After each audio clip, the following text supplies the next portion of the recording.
एक महिला दरोगा थी और वो सिंपल ड्रेस में सब्ज़ी लेने के लिए वह मंडी की तरफ जाने लगती है। सोचती है कि मैं थोड़ा घूम लूँगी, और वह नई नई दरोगा थी, वरना तो दरोगा जो होते हैं उनके तो नौकर चाकर ही सब्ज़ी वगैरह लाते हैं।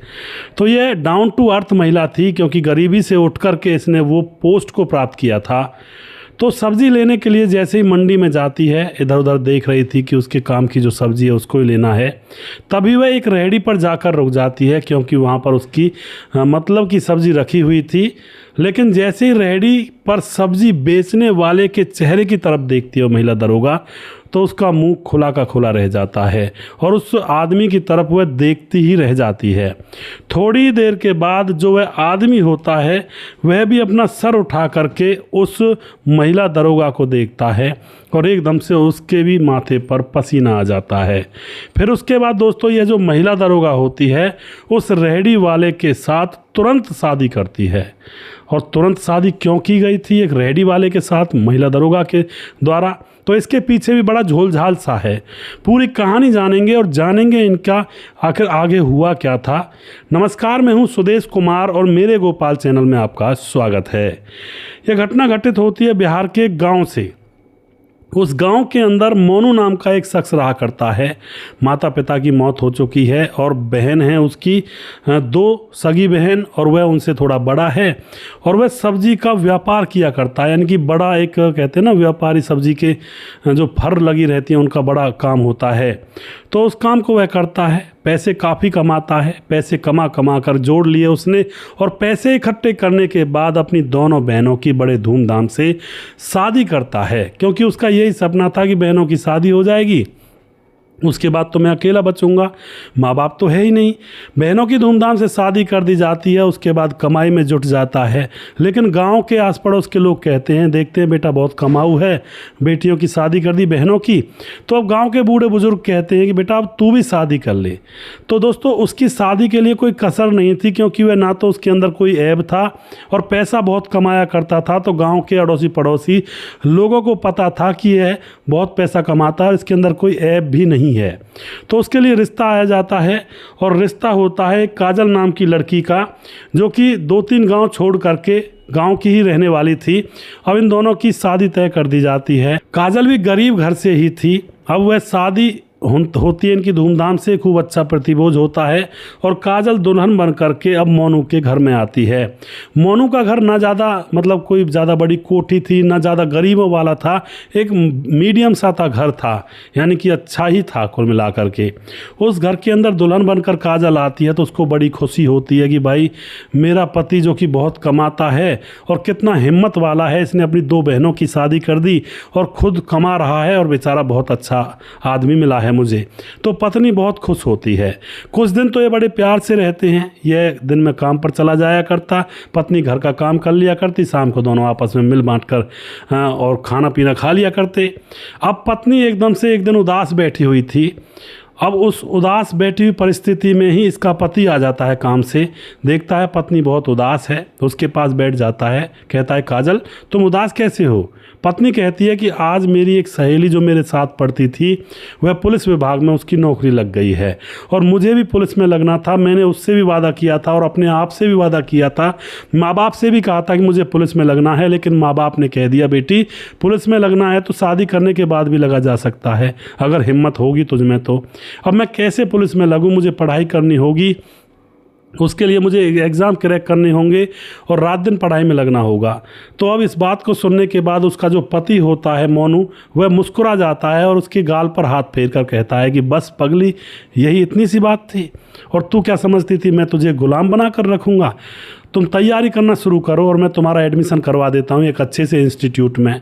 पत्नी यह सुनते ही बहुत खुश हो जाती है, और दोस्तों अब उसका एडमिशन करवा दिया जाता है, और महीने की 6,000 रुपये फीस उस इंस्टीट्यूट में देता है मोनू, और ऊपर से अपनी पत्नी से कहता है कि तुम कुछ भी काम मत करो, बस पढ़ाई लिखाई करो, घर का काम मैं कर लूँगा। और यहाँ तक कि खाना भी मोनू खुद ही बना लिया करता है। कहता है कि 2 लोगों का खाना इसमें क्या लगता है, कभी बाहर से मंगा लिया करता, कभी खुद बना कर खा जाया करता और अपनी पत्नी को खिला दिया करता। पत्नी पढ़ाई लिखाई करती है और अब पहला अटेम्प्ट आता है। पहले एग्ज़ाम जब देती है तो पहली बार में उसका पति बहुत खुश होता है, उसको प्यार से भेजता है खर्चा पानी दे करके कि जाओ अच्छे से एग्ज़ाम क्लियर करना, एग्ज़ाम को लिखना। दोस्तों वह जाती है, एग्ज़ाम करके आती है, लेकिन उसके बाद वह रिजल्ट जब देखती है तो वह फेल हो जाती है। फेल हो जाती है पति के सामने वह एकदम से कहती है कि मैं तो फेल हो गई, अब क्या करूं, खूब पढ़ी थी। पति कहता है फिर घबराने की क्या बात है, दोबारा पढ़ो, दोबारा तैयारी करो। अब दोबारा से अपनी पत्नी को पढ़ाई में लगा देता है और पत्नी फिर से दिन रात मेहनत करती है। और दोबारा से जब मेहनत करती है, पति को लग रहा था कि अब की बार उसकी पत्नी बिल्कुल पास हो जाएगी, लेकिन 4 महीने मेहनत करने के बाद फिर से जब एग्ज़ाम होता है उसका, तो अब की बार भी वह फेल हो जाती है। अब तो जब दोबारा फेल हो जाती है, पति को अभी भी कोई फ़र्क नहीं पड़ रहा था। पति कह रहा था कि चिंता मत कर, कोई दिक्कत नहीं है, कामयाबी ऐसे ही नहीं मिलती, मैं खुद कई बार गिरा हूँ, कई बार संभला हूँ, तब जाकर मेरा अपना व्यापार हुआ है। चिंता मत करो, कोई दिक्कत नहीं है, तुम लगी रहो, जब भी क्या करोगी घर में आराम से ही तो बैठी रहोगी, इससे तो अच्छा कुछ करती रहो। अब वह फिर से तीसरी बार तैयारी के लिए जुट जाती है। लेकिन दोस्तों अब की बार जो आस पड़ोस के लोग होते हैं, मोनू के दोस्त होते हैं, वह कहते हैं कि अरे तुम्हारी पत्नी पढ़ाई लिखाई कर रही है या कुछ और कर रही है, जो पास होती ही नहीं है। वो होते हैं ना, जो कहते हैं ना, जो चुगलखोर होते हैं वो दीवार हिला देते हैं। ऐसा ही काम अब मोनू के साथ हुआ था। अब मोनू को वह आदमी बिठाता है, अपने पास शराब पिलाता है और उससे कहता है कि तुम्हारी पत्नी का ज़रूर कहीं ना कहीं कोई अफेयर चल रहा है, वरना तो ऐसे अगर कोई एग्ज़ाम पास ना हो, जो कोई मेहनत करे तो एग्ज़ाम क्यों नहीं पास होगा, ज़रूर कोई ना कोई बहाना फूटेगा तुम्हारे सामने और जब तुम्हें पता चलेगा। अब दोस्तों यहाँ पर वह शराब के नशे में था मोनू, और अब इस बात को झेल जाता है कि कोई नहीं, जैसा भी है ठीक है, पर यह बात उसके मन और दिमाग में बैठ जाती है। लेकिन अब तीसरी बार एग्ज़ाम होने वाला था। मोनू समझ रहा था कि अब की बार तो निकल ही जाएगी, लेकिन दोस्तों बदकिस्मती से अब की बार भी वह नहीं निकल पाती है। अब तो इसी तरह से जब निकल नहीं पाती, अभी भी मोनू अपनी पत्नी से कुछ नहीं कहता है। अब एक दिन की बात होती है, पत्नी फिर से तैयारी में जुट जाती है। चौथी बार पति के पास वही दोस्त बैठा था और वह कहता है कि अरे तुम पागल तो नहीं हो गए हो, ज़रूर तुम्हारी पत्नी का कहीं ना कहीं अफेयर चल रहा है, वरना यह पास क्यों नहीं हो पाती। इसका दिमाग तो उस अफेयर में लगा रहता है, पढ़ाई में कहाँ दिमाग लगाएगी बेचारी, मज़े ले रही है, तुम्हें पागल बना रही है। अब फिर से शराब पिला देता है मोनू को, और अब की बार जो मोनू होता है, शराब पीकर जब घर आता है तो अपनी मन की बात को रोक नहीं पाता है। पत्नी से कहने लगता है कि तुम्हारा कहीं कोई अफेयर तो नहीं चल रहा है, जो 3-4 बार हो गए मैं तुम्हें लगातार पढ़ा रहा हूँ और फिर भी तुम पास नहीं हो रही हो। यह बात सुनने के बाद पत्नी की आंखों में आंसू आ जाते हैं। कहती है कि तुम्हें मैं ऐसी औरत लगती हूँ, मैं मेहनत कर रही हूँ, ये बड़े बड़े एग्ज़ाम कोई हलवा तो है नहीं जो जाएंगे और पास हो जाएंगे और लग जाएंगे कहीं पर भी। न जाने कितने हज़ारों लोग एग्ज़ाम देते हैं और कितने लोग पास होते हैं, कितने फेल हो जाते हैं। अब दोस्तों पत्नी तो ऐसे ही कह रही थी, लेकिन पति गर्म हो जाता है और उससे कहने लगता है कि तुम ज़रूर कहीं ना कहीं इधर उधर घूम रही हो, वरना तो एग्ज़ाम कब का क्लियर हो जाता है। इस बात को लेकर दोनों में झगड़ा हो जाता है और अब जो पत्नी होती है उसके ऊपर वह थप्पड़ लगा देता है मोनू। अब पत्नी से यह सहन नहीं होता है, क्योंकि वह बेचारी ईमानदारी से चल रही थी। पत्नी अपना बैग उठाती है और अपने मायके पहुंच जाती है। वहां जाकर अपने माँ बाप को सब बात बताती है, तो माँ बाप उसको पुचकारते हैं और कहते हैं बेटी कोई बात नहीं, हो जाता है ऐसा कभी कभी। अब जो पति होता है उसको बहुत ज़्यादा ये बातें दिल पर लग गई थी कि मेरी पत्नी को मैंने कितना मौका दिया, लेकिन वह पढ़ ही नहीं रही है, उसका ज़रूर कहीं ना कहीं कोई अफेयर ज़रूर चला हुआ है। अब इसी गुस्से में आकर पति अपनी पत्नी को तलाक दे देता है। पत्नी मना करती है कि मैं तलाक नहीं लूँगी, मैं तुम्हारे पास रहूँगी, लेकिन वो ज़बरदस्ती पत्नी को तलाक दे देता है। पत्नी अब तलाक को स्वीकार कर लेती है और उसको भी करना पड़ता है, लेकिन पत्नी के मन में एक आग थी। उसके घर वाले कहते हैं बेटी अब तुम्हारी दूसरी शादी करवा देते हैं, क्योंकि अब तो तुम्हारा वो घर तो बिगड़ गया। लेकिन वह लड़की कहती है नहीं, मैं शादी नहीं करूँगी, अब मैं पढ़ाई करूँगी और मैं बड़ा अफसर बनकर दिखाऊँगी। फिर से वह तैयारी में जुट जाती है। इधर इसका जो पति होता है, इसी चक्कर में वह शराब ज़्यादा पीने लगता है। जो उसके पास वह दोस्त बैठा करता था, वह उसको रोज़ जाम पर जाम पिलाता और कहता है कि तुम्हारी पत्नी ज़रूर कहीं अवैध संबंधों में है, अवैध रिश्तों में है और तुम्हें धोखा दे रही है। इसी गम में, और ऊपर से पत्नी अब छोड़कर जा चुकी थी, अब तो वह रात दिन शराब पिया करता और शराब पी पी करके उसने इतना कर्जा बढ़ा लिया कि उसने अपने गाँव का जो पुश्तैनी मकान होता है उसको सब सस्ते में ही निपटा दिया और उस गाँव को छोड़ कर ही पता नहीं कहाँ चला गया।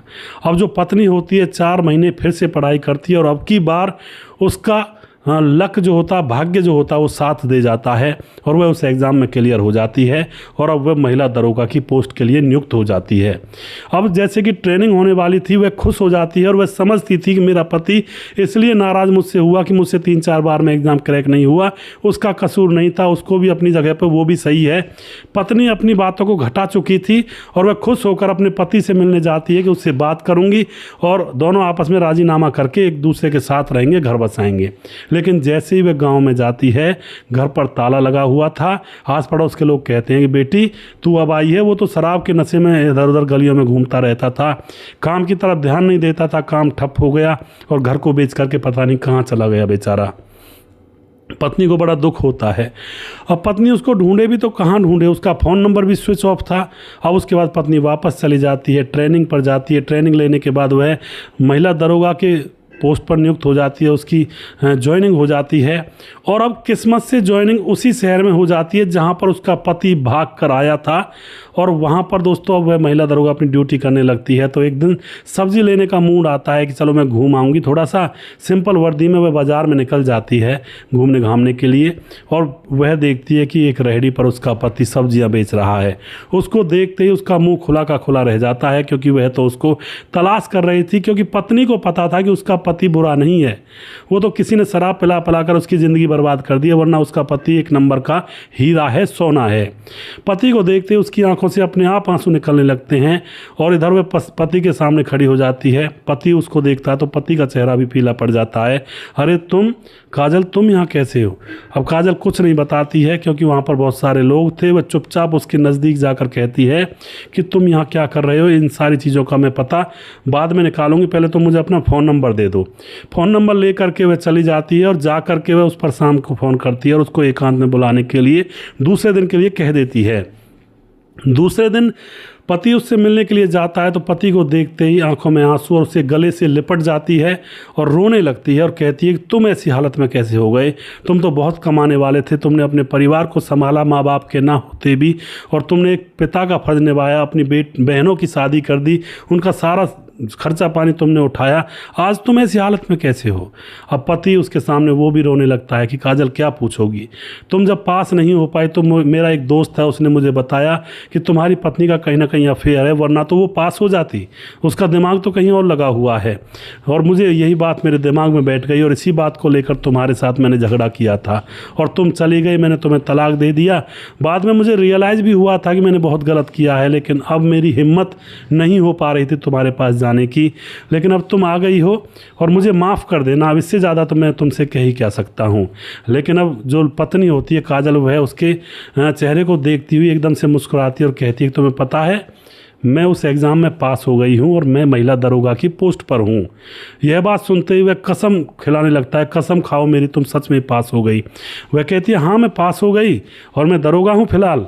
अब तो पति बहुत खुश हो जाता है कि ये तो बहुत अच्छा हुआ, तुम्हारी ज़िंदगी बन गई और बहुत अच्छी बात है, तुम जियो और तुम अच्छे से रहो। उसके बाद यह भी कहता है कि तुम अच्छे से अपना कहीं अच्छा सा लड़का देख करके शादी कर लेना, क्योंकि मैं तो अब तुम्हारे काबिल ही नहीं हूँ, तुम कहाँ मैं कहाँ। लेकिन जैसे ही यह बात वह कहता है तो पत्नी उसको फिर से गले लगा लेती है और कहती है कि तुम कैसी बावली बातें करते हो, अब मैं तुम्हें कैसे छोड़ सकती हूँ, तुम तो मेरे दिल में थे, बस ये था कि लड़ाई हो गई थी, हम दूर हो गए थे, बाकी दिल में तो तुम ही रहते थे मेरे में। मैं तुमसे शादी करूंगी और तुम्हारे साथ रहूंगी, किसी और के साथ नहीं रहूंगी। अब तो लड़का उसको यह बात सुन करके उसकी भी आंखें भर आती हैं और दोनों गले मिल जाते हैं और उसके बाद वह दोनों मंदिर में जाकर शादी करते हैं। और कुछ दिन के बाद दोस्तों महिला दरोगा अपने उस पुश्तैनी मकान को जो ससुराल में था, जो बेच दिया था उसके पति ने, उसको दुगनी कीमत में खरीद लिया जाता है। फिर से वह वहीं पर रहने लगते हैं और आस पड़ोस के लोग फिर से उन दोनों की इज्जत करने लगते हैं। और अब की बार जो लड़का होता है मोनू, वह कहता है कि अब मैं गलती नहीं करूंगा जीवन में कभी भी, ऐसे दोस्तों से दूर रहूंगा जो शराब पिलाकर उल्टी सीधी बातें भरते हैं। और उसके बाद मोनू दोबारा से अपना वही व्यापार बिजनेस संभालता है और उसका बिजनेस अच्छा चल जाता है। अब तो कई बार जब इस लड़की काजल की ड्यूटी जहाँ पर रहा करती है, मोनू वहाँ पर भी उसके साथ चला जाया करता और कई कई दिन वहाँ पर रहा आया करते हैं दोनों। और ज़्यादातर जो महिला दरोगा होती है वह तो अपने ससुराल वाले मकान में ही आकर रहा करती, हालांकि उसको क्वार्टर वगैरह सरकारी घर मिला हुआ था तो वह वहाँ पर बहुत कम रहा करती। कभी कभार वो दोनों पति पत्नी वहाँ पर रह लिया करते, वरना ज़्यादा गांव के अंदर ही आकर वह रहा करते। इस तरह से दोस्तों ज़िंदगी पटरी से उतर गई थी बिल्कुल, लेकिन सूझबूझ से और मेहनत और लगन से पत्नी ने अपने घर को दोबारा से बसा लिया। अगर इसकी जगह कोई और पत्नी होती तो एकदम से कह देती कि मैंने मेहनत की है, मैं बड़ी अफसर बनी हूँ, अब उसके पास नहीं जाऊँगी, अब तो एक अच्छे अफसर से शादी करूँगी। लेकिन इस औरत ने अपने पति से प्यार किया था, उसी को स्वीकार किया, उसी के पास गई, उसी के साथ जीवन बसाया, उसी के साथ ज़िंदगी काटने का निर्णय लिया। आप जो भी कुछ कहना चाहते हो अपनी राय कमेंट बॉक्स में लिख सकते हैं, लोगों के साथ शेयर कर सकते हैं। और अब वीडियो के लास्ट में कुछ भाइयों के नाम जरूर लेना चाहूँगा जो भाई हमारे वीडियोस को देखते हैं और हमें खूब सपोर्ट करते हैं। हमारे साथ है राम मोहम्मद यासीन लाहौर पाकिस्तान से, जो कि हमारे वीडियोस को लगातार देखते हैं। सुशील चौधरी हमारे भाई लगातार कमेंट करते हैं। राधेश्याम शर्मा सिरसी जयपुर राजस्थान से लगातार कमेंट करते हैं। राजकिशोर चौरसिया महाबलेश्वर महाराष्ट्र से लगातार कमेंट करते हैं। और उसके बाद NS रावत सिंह, इस कहानी ने दिल छू लिया, आगे भी ऐसी ही कहानी सुनाते रहिए, इंतजार रहेगा। जी बिल्कुल NS रावत सिंह जी। और उसके बाद हमारे साथ हैं जय गुप्ता, वेरी नाइस स्टोरी भाई जी, बहुत बहुत धन्यवाद जी। सुनील कुमार हमारे भाई कमेंट करते हैं, एक घटना हमारे यहाँ पर भी हुई है और 11 अक्टूबर 2025 की घटना है। पत्नी ने पति को मरवा दिया है प्रेमी के हाथों, और थाना गोंडा जिला अलीगढ़ गांव कलुआ के अंदर हुई है। तो सुनील कुमार जी हुआ होगा बिल्कुल ऐसा, और ज़्यादातर समाज के अंदर ये चीज़ें अब देखने को मिल रही हैं, क्योंकि अब मॉडर्न टाइप का ज़माना आ चुका है, तो लोगों की मानसिकता भी बदल चुकी है उसी हिसाब से। सुजीत कुमार, राधे राधे गुरु जी, राधे राधे जी। NS रावत सिंह, पति पत्नी के रिश्ते में भरोसा बहुत ज़रूरी है, और जब ये टूटता है तो बहुत दुख होता है। जी बिल्कुल। धीरज बनवाल, बहुत ही मार्मिक घटना है, बहुत बहुत धन्यवाद जी। सुरजीत कुशवाहा, नमस्कार भाई साहब, नमस्कार जी। प्रवीण बघेल शिवपुरी से हैं। और उसके बाद जैनुद्दीन अंसारी हमारे भाई लगातार कमेंट करते हैं। और उसके बाद हमारे साथ हैं भूप सिंह RJ 11 धौलपुर से हमारे भाई कमेंट करते हैं। राम गोपा सिनवार बिश्नोई, बहुत दिनों में कमेंट आया राम गोपा भाई आपका, और गायब से ही हो गए थे कई महीनों से, लगातार बने रहा करें। शशि भट्ट कमेंट करते हैं, यह तो है ही बुरे काम का हमेशा बुरा नतीजा होता है।